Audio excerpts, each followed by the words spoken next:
नमस्कार। चलिए आज एक ऐसी छोटी सी कहानी सुनते हैं जिसमें न्याय और हमारे देखने के नजरिए को लेकर एक बहुत ही गहरा सबक छिपा है।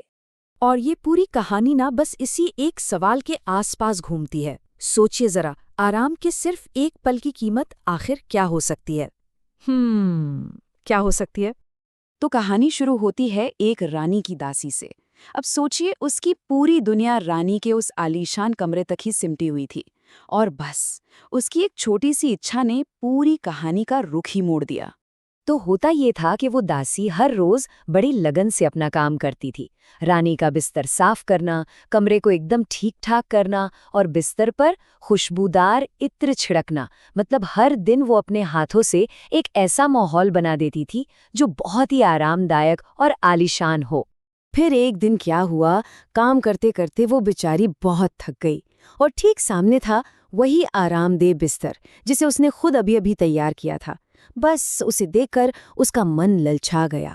मन में ख्याल आया, अरे क्यों ना इस पर लेटकर देखूं कि आखिर लगता कैसा है। और बस वो अपनी थकान के आगे, उस माहौल के आगे हार मान गई।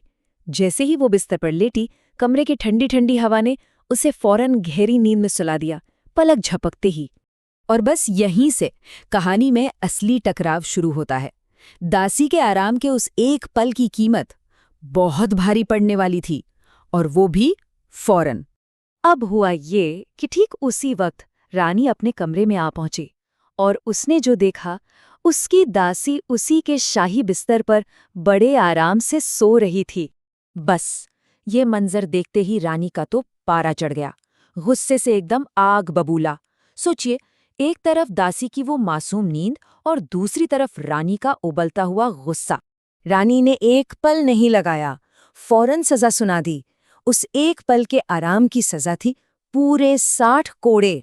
लेकिन यहीं पर कहानी में एक ऐसा ट्विस्ट आता है जो हमें इसके असली मतलब तक ले जाएगा। सजा के ठीक बीच में कुछ ऐसा हुआ जिसने पूरी की पूरी स्थिति ही बदल दी। तो सजा शुरू हुई। शुरू में तो बेचारी दासी दर्द से चीखती रही, गिड़गिड़ाती रही, माफी मांगती रही। लेकिन रानी का दिल, वो तो जरा भी नहीं पसीजा। पर फिर कुछ बहुत अजीब हुआ। कुछ कोड़े पड़ने के बाद दासी ने अचानक रोना बंद कर दिया और वो हंसने लगी, जोर जोर से। अब उसकी इस हंसी ने तो वहां सबको चौंका दिया। दासी को हंसता देख रानी का गुस्सा तो जैसे 7वें आसमान पर पहुंच गया। वो चिल्लाई, तू हंस क्यों रही है? और तब दासी ने जो जवाब दिया ना, उसने सब कुछ बदल दिया। वो बोली, मैं तो बस थोड़ी देर इस बिस्तर पर सोई और मुझे 60 कोड़ों की सजा मिल गई। आप तो रोज इस पर सोती हैं। जरा सोचिए, ऊपर वाला आपको क्या सजा देगा? 1000 कोड़े। सोचिए जरा, कितना गहरा हिसाब था ये।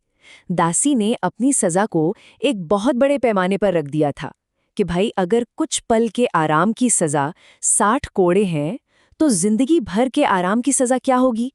एक ही पल में उसने इंसाफ का पूरा नजरिया ही पलट कर रख दिया। और बात यहीं खत्म नहीं हुई। दासी की वो बातें, वो सिर्फ उस कमरे में ही कैद होके नहीं रहीं। उस एक पल के ज्ञान ने एक ऐसी लहर शुरू की जिसने किसी और की जिंदगी को हमेशा हमेशा के लिए बदल दिया। हुआ यूं कि बाद में ये पूरा किस्सा किसी ने सप्पू साहब नाम के एक आदमी को सुनाया। अब ये जो सप्पू साहब थे, ये बड़े अमीर थे और खूब ऐशो आराम की जिंदगी जीते थे। जैसे ही सप्पू साहब ने ये कहानी सुनी, उन पर इसका इतना गहरा असर हुआ कि उन्होंने फौरन अपनी सारी दौलत, सारा ऐशो आराम, सब कुछ त्याग दिया और एक संत का जीवन अपना लिया। और जानते हैं, ये सप्पू साहब आगे चलकर खटखटा बादा के नाम से बहुत मशहूर हुए। मतलब एक दासी के कुछ शब्दों ने एक संत को जन्म दे दिया। तो ये कहानी हमें एक बहुत गहरे सवाल के साथ छोड़ जाती है कि क्या सच में जो गहरा ज्ञान होता है वो आराम और सुख सुविधाओं से नहीं, बल्कि मुश्किल हालातों और उनके नतीजों से मिलता है? एक सवाल जो सोचने पर मजबूर कर देता है।